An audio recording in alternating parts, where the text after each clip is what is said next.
शिव पुराण के तृतीय खंड शिवपुराण भाषा का पहला अध्याय श्रवण कीजिए। यह आपके कल्याण के लिए, आपके भविष्य के लिए,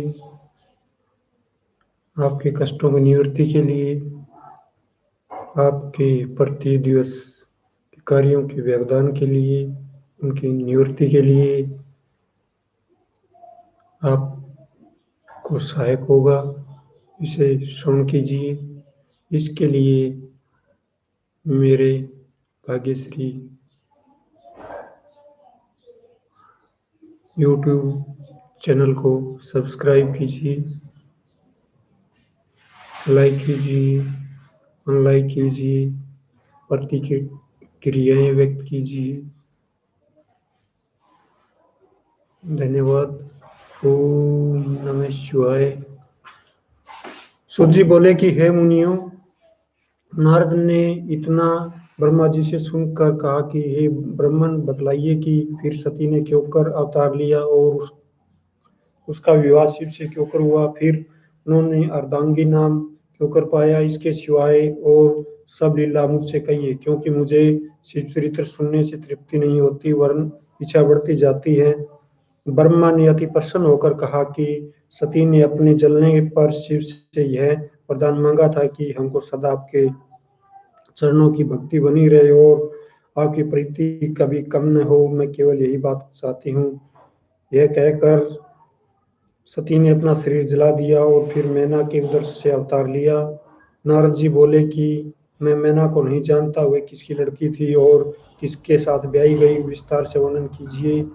ब्रह्मा बोले कि उत्तर की ओर हिमालय पर्वत सब पर्वतों का राजा है। वह बड़ा रमणीक पहाड़ है और एक देश है जहाँ उसका राजा रहा करता था। उसके वृक्षों के पत्तों के समान कस्तूरी तुच्छ हैं, उसकी स्तुति में जीवा लाल है। वहाँ बिना तेल दीपक जलते हैं और वन के मनुष्य दारू लकड़ी अपने घरों में जलाकर प्रकाश करते हैं। वहाँ की बर्फ शिला के समान कठोर थी, जिसके ऊपर से लोग मार्ग चलते और उंगलियां जड़वत हो जाती थी। जो कोई छोटा मनुष्य भी वहां पहुंचे तो वहां के बड़े बड़े पद वाले उसका आदर और सम्मान करते थे। उस पहाड़ पर ऐसी गायें थी कि लोग उनकी पूंछ का मोरछल बनाते और वह असंख्य में फिरती और उस पर्वत के राजा हर एक मनोरथ का उचित रीति पर मनोरथ पूर्ण करते। वहाँ की स्त्रियां निर्भय होकर चारों ओर भ्रमण करती। वहाँ सैकड़ों प्रकार के सुगंधित पुष्प खिले हुए थे। अब हम उस पर्वत की श्रेष्ठता को वर्णन करते हैं। जिस तरह उस पर्वत ने हमसे बड़ाई प्राप्त की, पहले हमने विचारा कि सब पहाड़ों पर किसको राजा करना चाहिए। सो हिमाचल पर्वत में सर्व राजा लक्षण देख हमने उसको राजा बनाया। वह पर्वतों का राजा विष्णु के अंश से उपजा है। उसका शरीर देवताओं के समान और उसका रूप सत्य पुरुषों के समान बहुत ऊंचा और हृदय अति दृढ़ और पुष्ट मानव धर्म ने शरीर धारण किया है। अति तेजवान, पापों से रहित, महाबुद्धिमान है कि उसके समान वही और को दिखाई नहीं देता, न उसके पास कोई पहुंच सकता है। कि जिस तरह समुद्र में रत्न हो और किसी को न मिले, वह पर्वतों का राजा हुआ और नीतिपूर्वक पाप रहित राज्य करके प्रजा के पालन करने लगा। उसकी प्रजा विशुद्ध आचरण की नियम वर्ग धारण किए हुए है, अपने अपने मार्गों में दृढ़, और जो बल अर्थात कर की प्रजा से राजा ने लिया वह उन्हीं की भलाई के लिए था। जैसा कि सूर्य पृथ्वी से रस लेता है और वर्षा करके उन्हीं को देता है, हिमाचल संपूर्ण राजाओं के मुख्य लक्षण धारण किए हुए था और संपूर्ण शास्त्रज्ञ, बुद्धिमान, दूरदर्शी और भेद के छिपाने में ऐसा निपुण था कि जिसकी सम्मति से जो बात करनी हो उसको कोई न जानता था। अपने शरीर की चिकित्सा और उपाय बिना पालन करता, किसी कार्य में जल्दी न करता और द्रव्य प्राप्ति औरों के आनंद के लिए उचित समझता।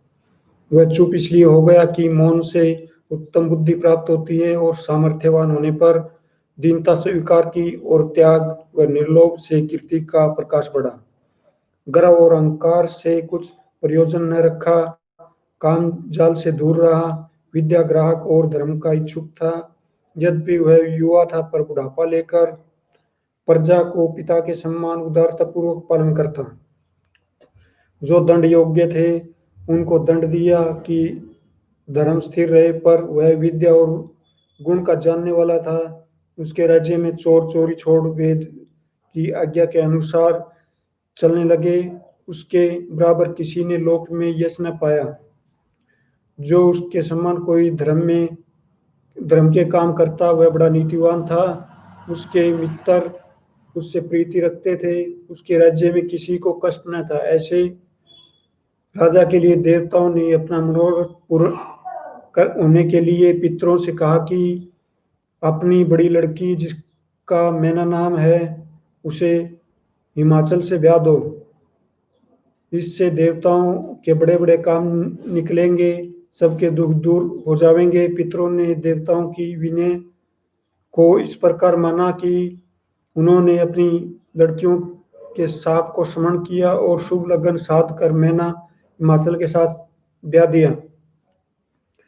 जो रीति भांति वह आनंद मंगल विवाह में होता है वह उत्तम भांति से हुए।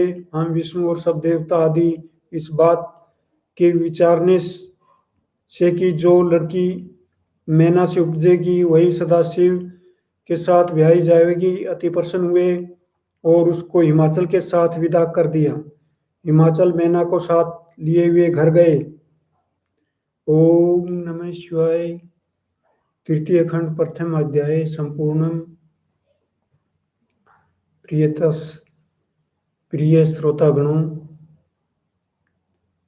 अपने कल्याण के लिए, अपनी भलाई के लिए, अपने स्वयं के हित के लिए आप शिव पुराण का पाठ ध्यान लगाकर, मन लगाकर, उत्तम रीति से, स्वस्थ मन से श्रवण कीजिए। तभी आपके कल्याण के मार्ग दिखाई देंगे, अन्यथा आपको कुछ भी हासिल नहीं होगा। इसके लिए मेरे भाग्यश्री चैनल को सब्सक्राइब कीजिए, सुनिए, अपनी प्रतिक्रियाएं व्यक्त कीजिए, लाइक डिसलाइक कीजिए। धन्यवाद। ओम नमः शिवाय।